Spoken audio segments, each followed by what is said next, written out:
Delhi liquor కేసులో arrest అయినటువంటి కవితకు త్వరలో బెయిల్ రాబోతున్నట్లుగా, అందులో భాగంగానే కేటీఆర్ 4 రోజుల నుంచి ఢిల్లీలో మకాం వేసి ఢిల్లీలో లాబింగ్ చేసినట్లుగా, ఆయన కొంతమంది భారతీయ జనతా పార్టీ పెద్దలతో రహస్యంగా భేటీ అయినట్లుగా, రానున్న రోజుల్లో బీఆర్ఎస్ పార్టీని బీజేపీలో విలీనం చేసేందుకు కూడా డీల్ కుదుర్చుకున్నట్లుగా కొన్ని వార్తలు ఇప్పుడు సోషల్ మీడియా వేదికగా చక్కర్లు కొడుతున్న నేపథ్యంలో ఈ అంశం మీద మనం విశ్లేషణ చేసుకునేటువంటి ప్రయత్నం చేద్దాం.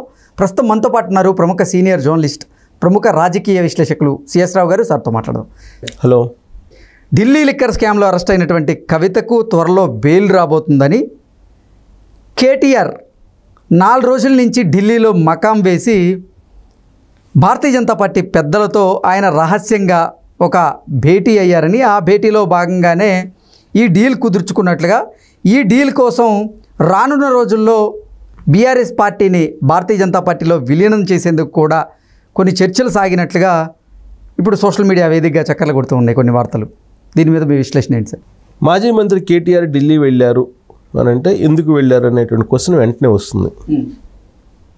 ఆయన అఫీషియల్గా ఎందుకు వెళ్ళారని చెప్పకపోయినప్పటికీ కూడా ఇప్పుడున్నటువంటి పరిణామాల దృష్ట్యా, రాజకీయ పరిణామాలు వేగంగా మారుతున్నటువంటి ప్రస్తుత పరిస్థితుల్లో అసలు ఆయన ఎందుకు ఢిల్లీ వెళ్ళి ఉంటారు, 4 రోజులు ఎందుకు అక్కడ స్టే చేశారు, ఎలాంటి డీల్స్ నడిపారు, ఎవరెవరితో కలిశారు అనేది సహజంగా అనేక మందికి సందేహాలు వస్తూ ఉంటాయి. ఇప్పుడున్నటువంటి పరిస్థితుల్లో రెండు కారణాలతోటి ఆయన ఢిల్లీ వెళ్ళి ఉంటారు అనే అభిప్రాయానికి రావచ్చు. ఒకటి, తీహార్ జైల్లో తన సొంత చెల్లెలు కవిత ఉన్నారు, ఆవిడ్ని విముక్తి కల్పించాలి ఆవిడికి ఒకటి. 2, బీఆర్ఎస్ పార్టీ పరిస్థితి ఏంటి, బీఆర్ఎస్ పార్టీ తెలంగాణలో ఉండేటువంటి పరిస్థితి ఏంటి, దాని భవిష్యత్తు ఏంటి, అది మళ్ళా పుంజుకోవడానికి ఏం చేయాలి అనేది రెండు అంశం అయి ఉంటుంది. ఈ 2 అంశాలను మనం విశ్లేషణ చేసుకుంటే కనుక కేటీఆర్ ఫస్ట్ ప్రిఫరెన్స్ ఎవరికి ఇచ్చి ఉంటారు, అసలు ఆడపోయి ఏం చేస్తారు? ఇప్పుడు వాస్తవంగా బీఆర్ఎస్ పార్టీ లోక్సభలో స్థానం లేదు, రాజ్యసభలో ఉన్నారు. సో లోక్సభలో లేరు కాబట్టి రాజ్యసభలో ఉన్నారు కాబట్టి రాజ్యసభలో అంశాల వారీగా బయట నుంచి ఎన్డీఏకి మద్దతు ఇస్తామని చెప్పి ఆయన విలేకరుల సమావేశంలో నిర్వహించిన చిట్ చాట్లో ప్రకటించారు. ఆయన ఎవరు అడిగారు? ఎన్డీఏ అని అడిగిందా? బీఆర్ఎస్ పార్టీ మద్దతు అడగలేదు. అడగకుండానే బేషరతుగా ఈయన ప్రకటించాడు. కొంచెం వెనక్కి వెళ్తే ఒక 4-5 రోజులు లేదంటే ఒక వారం ముందుకెళ్తే సేమ్ ఇలాంటి స్టేట్మెంటే ఆంధ్రప్రదేశ్ మాజీ ముఖ్యమంత్రి జగన్మోహన్ రెడ్డి ఇచ్చారు. పార్లమెంట్లో మేము అంశాల వారీగా మద్దతు ఇస్తాం బయట నుంచి ఎన్డీఏకి అని చెప్పి ఇచ్చారు. రాజ్యసభ, లోక్సభలో కూడా ఉందిగా వైఎస్ఆర్ కాంగ్రెస్ పార్టీ. సో పార్లమెంట్లో మేము అంశాల వారీగా బయట నుంచి మద్దతు ఇస్తామని చెప్పి ఇచ్చారు. అంటే దీని అర్థం ఏంటి? మేము ఎన్డీఏతో కలిసి వెళ్తున్నాము అని చెప్పి అటు కేటీఆర్ ఇటు జగన్మోహన్ రెడ్డి ఇద్దరు చెప్పినట్టే కదా. ఎందుకు చెప్పారు? బీజేపీ అడిగిందా? బీజేపీ మద్దతు ఏం అడగలేదు వైఎస్ఆర్ కాంగ్రెస్ పార్టీని, అలాగే బీఆర్ఎస్ పార్టీని అడగలేదుగా, మద్దతు అడగలేదు కదా. అడగకుండానే వీళ్ళు బేషరతుగా మద్దతు ఎందుకు ప్రకటించారు అని అంటే అవసరం ఎన్డీఏ తోటి ఎవరికి ఉంది? బీఆర్ఎస్ పార్టీకి, వైఎస్ఆర్ కాంగ్రెస్ పార్టీకే ఉంది. అందుకే బేషరతుగా మద్దతు ప్రకటించారు. ఏమి అవసరం ఉంది అని అంటే కవిత బెయిల్, అంతే కదా. కవితకి బెయిల్ రావాలి. కవితకి బెయిల్ రావాలంటే బీజేపీ యొక్క పెద్దల యొక్క ఆశీస్సులు కావాలి. దానికోసం డీల్ చేసుకోవడానికి కేటీఆర్ వెళ్ళి ఉంటారు అని నమ్మక తప్పనటువంటి పరిస్థితి. ఢిల్లీ లిక్కర్ స్కామ్లో కవిత ఇప్పుడు 90 రోజులు పైగా జైల్లో ఉన్నారు. అవును. సో బై డిఫాల్ట్ 90 రోజుల తర్వాత బెయిల్ రావాలి అనేది ఒక పిటిషన్ వేశారు రోజా ఓన్లీ కోర్టులో. బీఆర్ఎస్ పార్టీ లేదు కవిత అడ్వకేట్స్ వేశారు. కేజ్రీవాల్ అక్కడే ఉన్నాడు. మరి కవితకి బెయిల్ ఎలా వస్తుంది? కవితకు బెయిల్ వస్తే ఆ కేసు నుంచి వాళ్ళు కూడా బయటపడినట్టే లెక్క. సో కవితకు బెయిల్ తీసుకొచ్చుకోవడానికి ఒక పెద్ద ఎత్తున లాబింగ్ చేయడానికి కేటీఆర్ వెళ్ళాడు అనేటువంటి ఒక టాక్ అయితే నడుస్తుంది. ఎవరి ద్వారా వెళ్ళారు అని అంటే ఆర్ఎస్ఎస్కి సంబంధించినటువంటి ఒక కీలకమైనటువంటి ఒక లీడర్ ద్వారా ఈ ప్రయత్నాలు మొదలుపెట్టారు. అవి సక్సెస్ అయినాయి దాదాపుగా. అందుకే అక్కడికి వెళ్ళి ఆయన డీల్స్ కుదుర్చుకున్నారు. ఆర్ఎస్ఎస్లో కీలక వ్యక్తి అంటే మోహన్ భగవత్ గారితో ఆయన భేటీ అయ్యారా? అంటే మోహన్ భగవత్ కాదు కానీ మోహన్ భగవత్తో పాటు కొంత పవర్ఫుల్గా ఉండేటువంటి లీడరు. ఇప్పుడు ఆర్ఎస్ఎస్లో 2, అలాగే బీజేపీలో 2 వర్గాలు. ఇప్పుడు చంద్రబాబు నాయుడు విషయం తీసుకున్నా ఆర్ఎస్ఎస్లో ఒక గ్రూప్ ఏమో చంద్రబాబు నాయుడు కావాలంటది, ఇంకో గ్రూప్ ఏమో వద్దంటది. బీజేపీలో ఒక గ్రూప్ ఏమో చంద్రబాబు నాయుడు కావాలంటది, ఇంకో గ్రూప్ ఏమో వద్దంటది. సేమ్ ఇలానే కేసీఆర్ని ఒక గ్రూప్ ఆర్ఎస్ఎస్లో వాళ్ళు కావాలంటారు, ఇంకో గ్రూప్ వద్దంటారు. బీజేపీ వాళ్ళు ఒక గ్రూప్ కేసీఆర్ని కావాలంటారు, ఇంకో గ్రూప్ వద్దంటారు. ఇది భిన్నాభిప్రాయాలు. సో ఈ భిన్నాభిప్రాయాల క్రమంలో ఎవరిది పై చేయగా ఉంటే వాళ్ళది నడుస్తూ ఉంటుంది.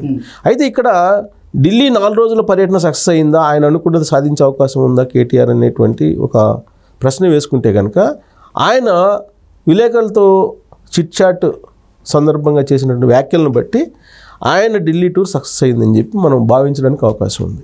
ఓకే, అంటే త్వరలో ఈ ఢిల్లీ లిక్కర్ స్కామ్లో కవిత గారికి బెయిల్ రాబోతుందా అంటే ఏం చెప్తారు? బెయిల్ వచ్చేట అవకాశం ఉందని చెప్పి ఆయన వ్యాఖ్యల ద్వారా అర్థం అవుతుంది. బేషరతుగా మద్దతు ప్రకటించారు ఎన్డీఏ అంటే దాని అర్థం ఏంటి? అదే కదా.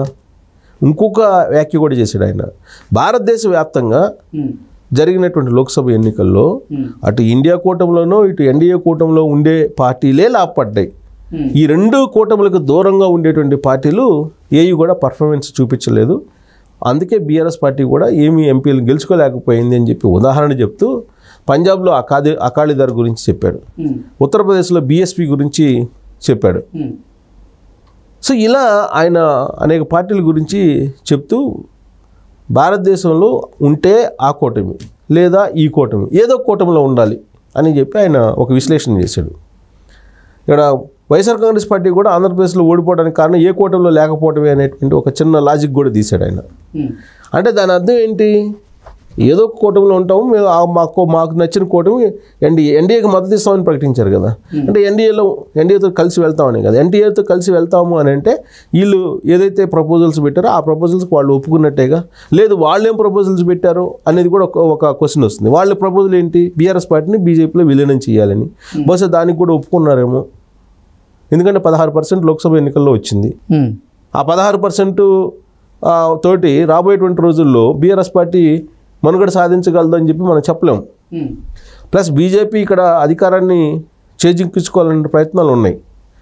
బీజేపీ వాళ్ళకు కూడా ఏం చెప్పారు? ప్రభుత్వాన్ని ఏర్పాటు చేయడానికి అవకాశం ఉంది, మనం ఏర్పాటు చేద్దాం, రేవంత్ రెడ్డిని దించేద్దాం అనేటువంటి ప్రయత్నాలు చేశారని కూడా కాంగ్రెస్ పార్టీ వాళ్ళు చెప్తున్నారు కదా. సో ఇలాంటివన్నీ కూడా ఢిల్లీలో రాజకీయపరమైన అంశాలు, కవిత బెయిల్కి సంబంధించిన అంశాలు. ఇంకొక వైపు ఇంకొక డెవలప్మెంట్ ఏంటంటే కేటీఆర్ ఢిల్లీ నుంచి వచ్చినటువంటి రోజే అమెరికాలో ఉండేటువంటి ఇంటెలిజెన్స్ మాజీ చీఫ్ ప్రభాకర్ రావు ఒక స్టేట్మెంట్ ఇచ్చాడు.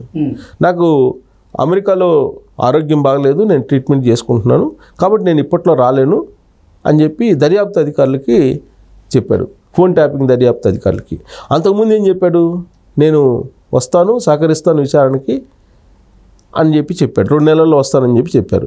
కానీ ఢిల్లీ నుంచి కేటీఆర్ రాగానే వచ్చిన మరుసటి రోజే ఆయన ఏం చెప్పారు అక్కడి నుంచి అంటే దర్యాప్తు అధికారులకి, నేను రావట్లేదు, నా హెల్త్ బాగాలేదు. నిజంగా బీజేపీ పెద్దల యొక్క ఆశీస్సులు లేకపోతే ఆయన ఆ స్టేట్మెంట్ ఇస్తాడా? రెడ్ కార్నర్ నోటీస్ ఇచ్చి తీసుకొచ్చి విచారణకు ఆధారపరుస్తారు. ఫోన్ ట్యాపింగ్ కేసు విచారణ కూడా ఇప్పుడు దాదాపుగా స్పీడు తగ్గిపోయింది, ఎక్కడ కనిపించట్లే ఇప్పుడు అబ్జర్వ్ చేస్తే. అంతకుముందు వెంటనే తీసుకొచ్చి విచారణ చేసి కొంతమందిని జైల్లోకి పంపించారు. మరి కొంతమంది వాంగ్మూలం తీసుకొని ప్రభాకర్ రావు కోసం వెయిట్ చేస్తున్నారు. ప్రభాకర్ రావు అమెరికా నుంచి రాగానే విచారణ చేస్తే ఇమీడియట్గా కేసీఆర్ గురించి చెప్తాడు. కేసీఆర్ ఇది చెప్తేనే నేను చేశానని చెప్పే అవకాశం ఉంది. ఆ తర్వాత కేసీఆర్ని అరెస్ట్ చేయొచ్చు అనేటువంటి ఒక ప్లాన్ చేశారు కాంగ్రెస్. కానీ ఢిల్లీ డీల్స్ సక్సెస్ అయ్యాయి కాబట్టి కేటీఆర్వి మొత్తం సినారియో మారిపోయినట్టు మనకు కనిపిస్తుంది. కాబట్టి కవితకి త్వరలో బహుశా బెయిల్ వచ్చినా ఆశ్చర్యపోవసరం లేదు. Okay sir, thank you so much. Thank you.